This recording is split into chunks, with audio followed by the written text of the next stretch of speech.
Good afternoon, everybody. Welcome to the Place to SOAR. I'm so happy to be here once again. My name is Anita Russell, and this is my co-host, Gail Talaferro. And our motto is, we invest in the growth and development of people, and we help them to soar as high as they desire. So that's what this show is all about. I'm going to have Gail sort of introduce a little bit about our concept and how it came to be, and then we're going to introduce this lovely lady right here.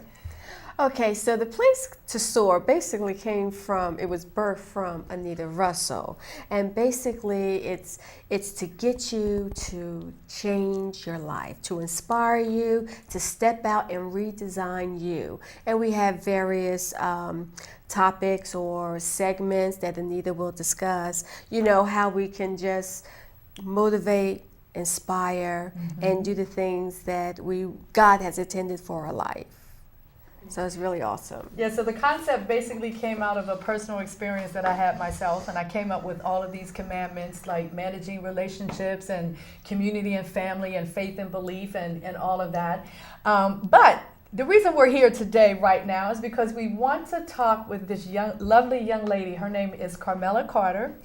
And I met Carmella, I guess about 3 weeks ago at an event, Liberating Tamar. It was our inaugural event. It was a fundraiser and a vendor showcase and all of that. And she was one of the vendors that were there. So I'm going to read a little bit of Carmella's her bio. The thing that really caught my eye when I met her was that she had this thing that said, "I am Grace." And that immediately caught my eye. So I'm going to read a little bit about her bio. Carmella is more than just a motivational speaker and life coach. She is also the founder of her own company, I Am Grace. Carmella had a childhood unlike many others. Growing up in Trenton, New Jersey, she was accustomed to seeing sex, drugs, violence on a daily basis. And she became, in some ways, a product of that environment. Teen parenting was one of the issues that weighed on Carmella's shoulders, and it kind of forced her to grow up overnight.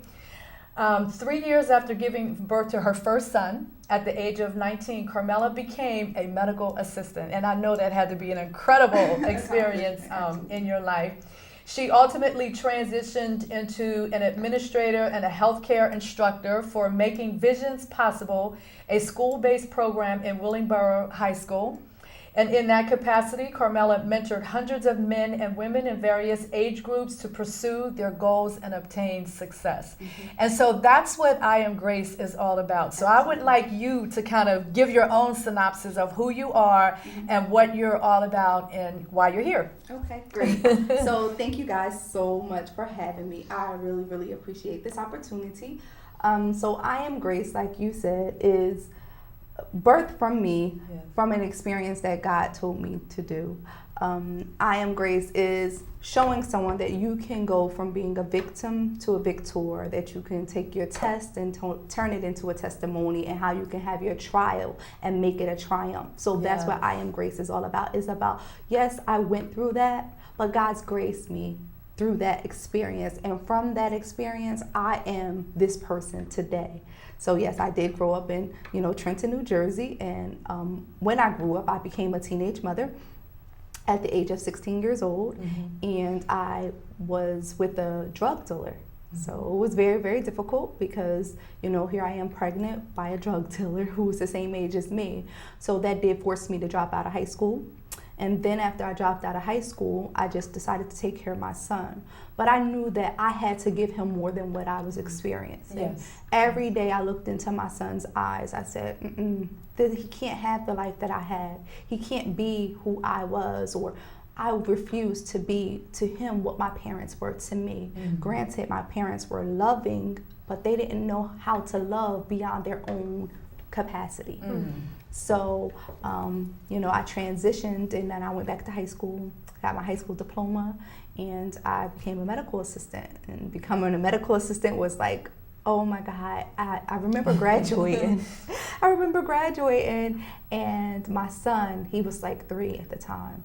And I just was like, now I am his superhero. I am the person that he can look up to, you know? So that made me feel so great that he can look up to me. But little did I know that painful experience of becoming a teenage mother was going to grace me to my purpose, was going to carry me to my purpose, to now be able to encourage and inspire teen mothers and teen fathers that just because you're a teen parent, that doesn't mean that you can't be successful. You know? So, Yes. Yeah. So was there sort of like a milestone event that really kind of turned you around? So you mentioned that you had gone back to school and you became a medical assistant. So what was it? Was there one moment or some trigger that really said to you, you can go do this medical assistant, and can you tell us a little bit about that? Okay. Well, unfortunately, it wasn't a pleasant experience that turned me around and to go in the right direction. I had a very violent boyfriend at the time, and he held me up at gunpoint on my refrigerator. And I said, I can't live this life. Yes. I cannot live this life. I gotta do better. And then I remember him stating to me, I mess with other women because you're not doing anything. You're just laying around the house every day taking care of your child and doing nothing. And when he said that, I'm up against a refrigerator with a gun in my side with these words spoken over my life. If that's not enough reason to transition your life, what else is? And I remember after that, I said, no one will ever be able to speak to me that way. I will never be in this place again. And that moment, I said, I gotta go back to school. And I went back to school. And I now, I look at him and I'll be like,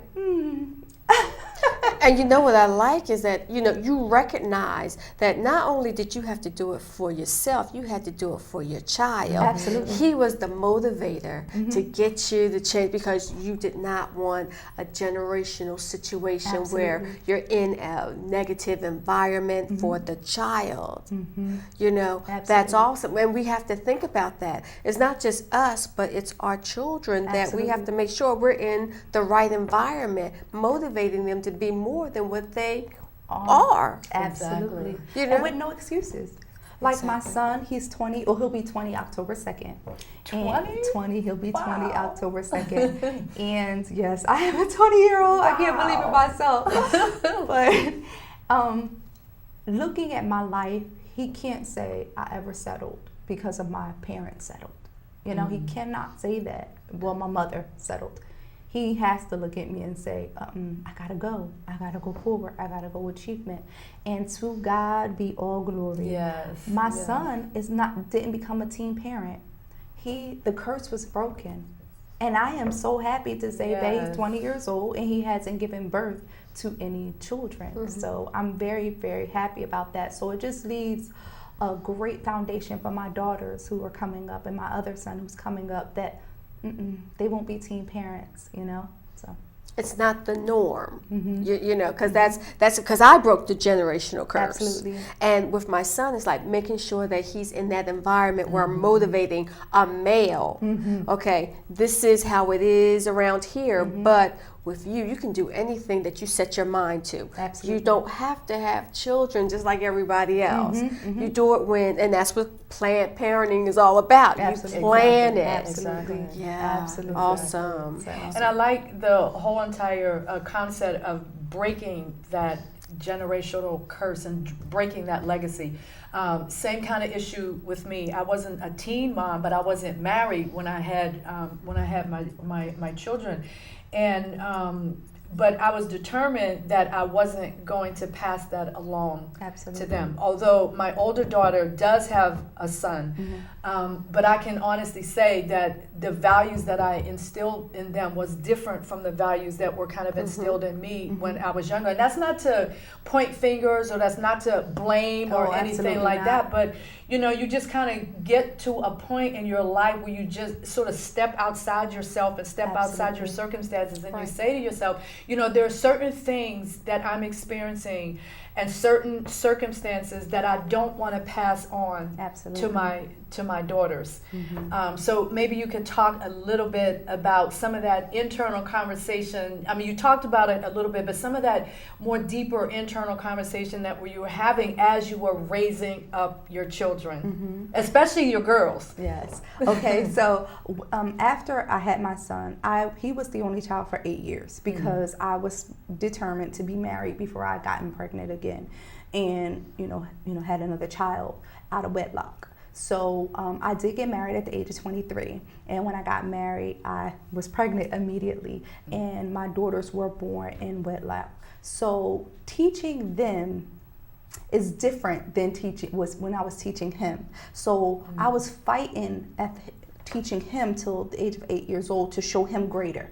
So everything was about where we lived at had to be clean, and the car we drive had to be great, and even his room had to be nice. Our house had to be nice. So it was always position of fighting to survive so that he can see greatness, right? But when I got married and then I had a daughter now in my marriage, it was different because she was born into a great environment. She was born into a home with the mother and the father. She was born, so my struggle for her to see greatness wasn't as great.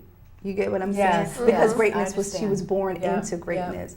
But now that transition is different. So now I am showing her what it's like to be great, by doing the things that I'm doing and stepping out on faith and, starting a company and going out speaking to different people and motivating whoever needs to hear the story of success, So how old are your kids now? You got the older one who's 20. Yes, I have a 20-year-old. I have a 11-year-old. She'll be 12. And I have an 8-year-old daughter. And I have a 4-year-old son. So, I have 2 boys and 2 girls. Oh, that's nice. And I like how, they're seeing what you're doing. They're watching what you're accomplishing. Because with kids, sometimes you don't think they hear everything, but they hear what you're saying and others are saying.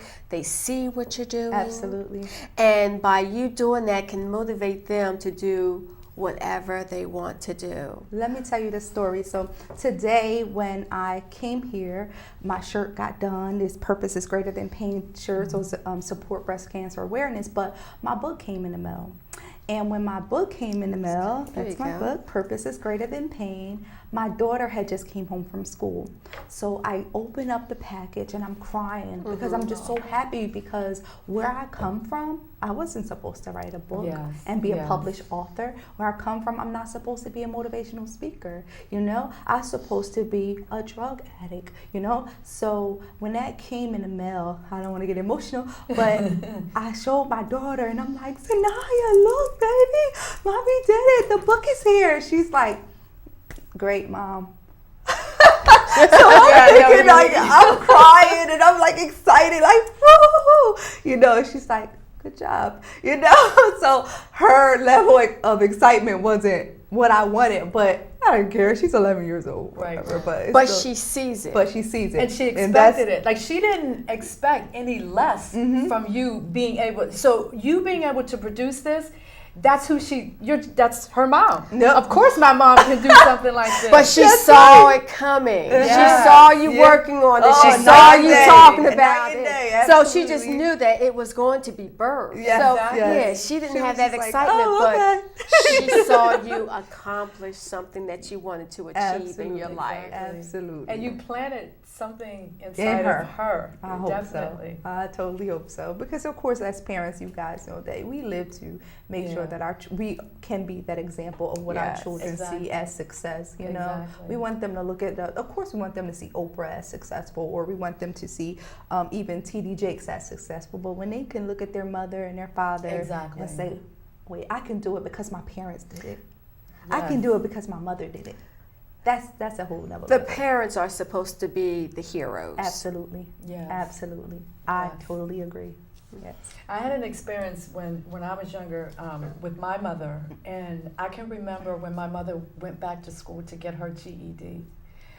And I remember watching her like studying and just doing all of this stuff, and she finally got it, and it was just like we didn't necessarily talk about it so much, but I was watching her as she was going through this whole entire process and everything, and that planted something inside of me. So when we're watching our parents, or it could be like your aunt, I had an aunt that planted an incredible seed inside of me around as well. So when we're growing and we're watching, you know, it's just amazing. It's amazing. And not only that, but I like the fact that you have purpose, because we're all born with a purpose, and that's part of the foundation behind the Place to Soar, is that we all come into existence with a purpose. But the challenge is whether or not we discover that purpose as we go through our lives, and sometimes our circumstances can mask that purpose.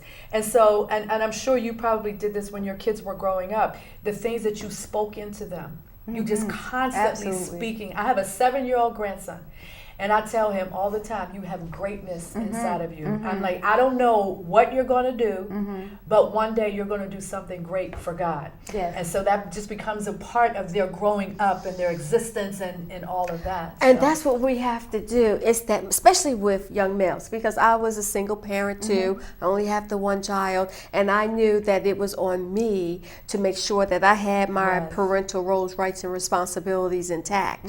And, you know, now he's a teenager, and now it's a different type of motivation, and the struggle to just keep him motivated to do what he needs to do was tiring. I'll go ahead and do my spiel, but once I close my door in my bedroom, I'm like, oh, that was hard.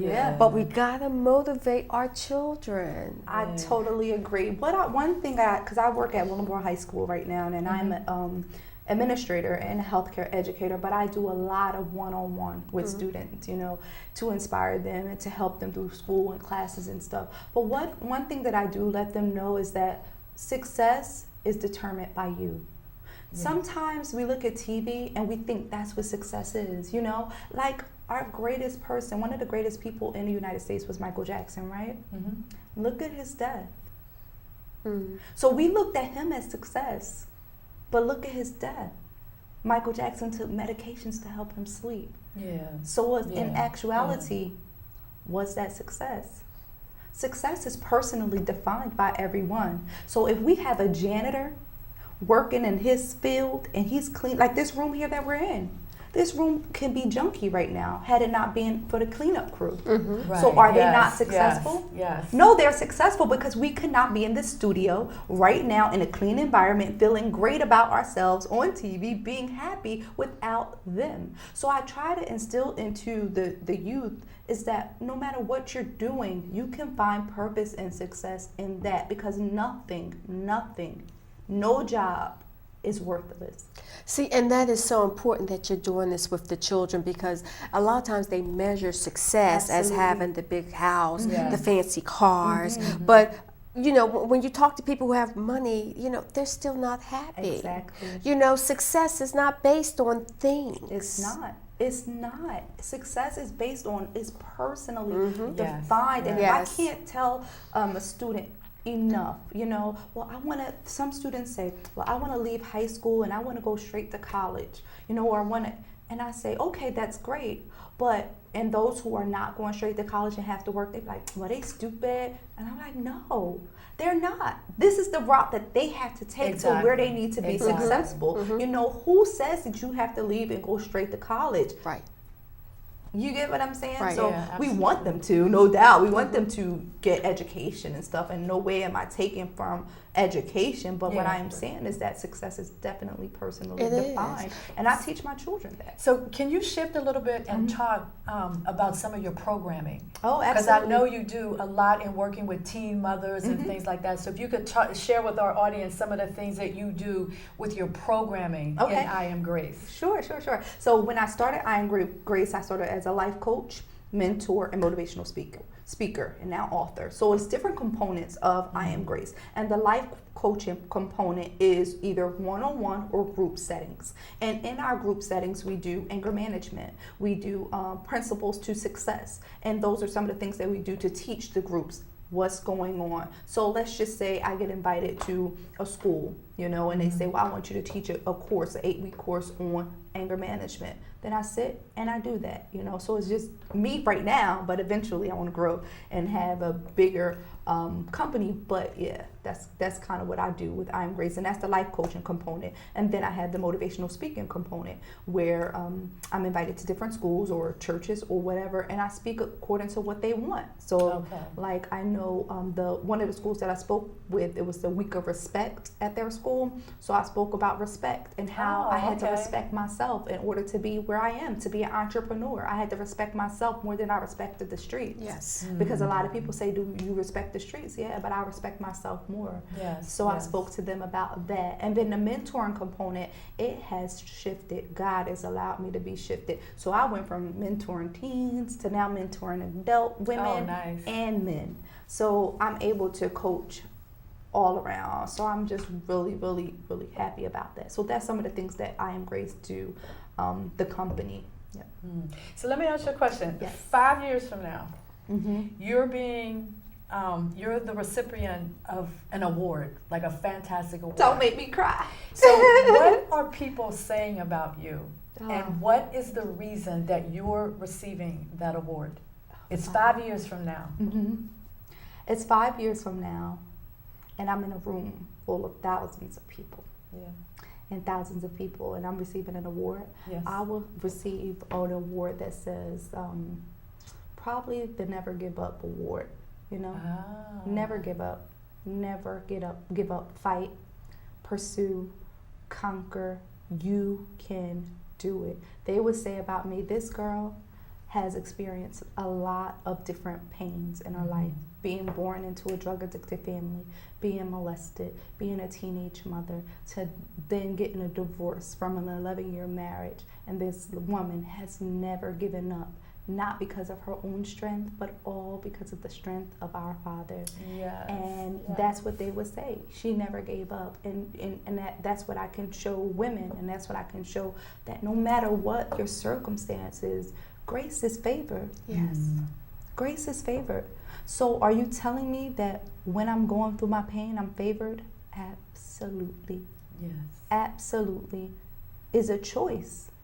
It's a choice to stay stuck in depression or to go and move forward. And I intentionally went forward. I'm not just like, oh, I'm going forward. No, I intentionally studied the word, prayed, cried, and said, I want to get up out of this hole in order to become great. So that's probably what they would say. She never gave up. Oh, She pursued, she conquered. Awesome. And it's like you just went through the process. Every process. You know, you prayed. Yeah. You studied God's word. You know, and he showed you, he gave you grace. Even though, even though you were going through your thing, you were still covered. And we have to go through a process. Absolutely. Absolutely. Because if we don't go to through that process right, it's going to be another cycle, and we're going to have to start all over again. I have to share with you guys this. Right before my divorce, about 3 years ago, God said, I don't want you to look like what you're going through. Right? The song that came out, I'm like, He said, I don't want you to look. And at that time, I didn't understand. Because at that time, I was married. My past was behind me, but I didn't know grace was coming. I didn't know that I was about to hit so much turmoil in my life. Even through all of those turmoils, you'll read about a lot of this in the book. God graced me through it, and I didn't look like what I was going through. I smiled through the pain. People don't know that I spent 4 days in the house, door shut, when my children were with their father on his days, crying and screaming and temper tantrum to God. Why did I have to go through this? Did you not see me go through enough when I was a child? Don't I deserve to be an adult and be happy? This is me screaming at the Lord. And he's like, if you only knew. So I know that he's not finished. I know that there's greatness. I know that God is going to take me wherever he wants me to be. Awesome. But it's all in his timing. Yes. It's all in his timing, and I'm not rushing the process. I thank God for the process, but I am telling you, and I'm telling someone today, if I can look into a camera, don't give up. Yes. Depression cannot take you. Anxiety cannot take you. Panic cannot take you. I had all of those things, but God, prayer and isolation with Him brought me through it all. And you know, you had to go through that process Absolutely. because somebody's going to have to is learning from your Absolutely. story and your experiences, you know, and it needs to be told because people just don't know. Yes. Yes. People don't know that you have to invest in you while you're going through that process. And suffer in silence. Yes, yes. So why don't you tell our audience Okay. how they can get your book?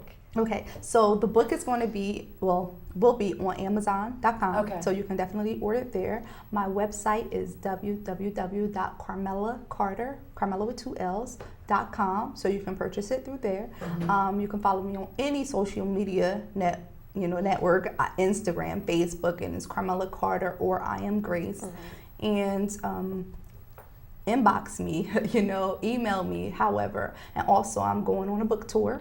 So I'm excited about that, and people can bring me into their churches, and I can talk about purpose is greater than pain on a personal level and hope to inspire others. This is a 30-day motivational and inspirational read, but it's a journal. Okay. So they'll be able to journal their experiences. So I can ask the question, well, why did you feel graced? And that it'll trigger your mind to say, wait, why do I feel God's grace is upon me? And write it down.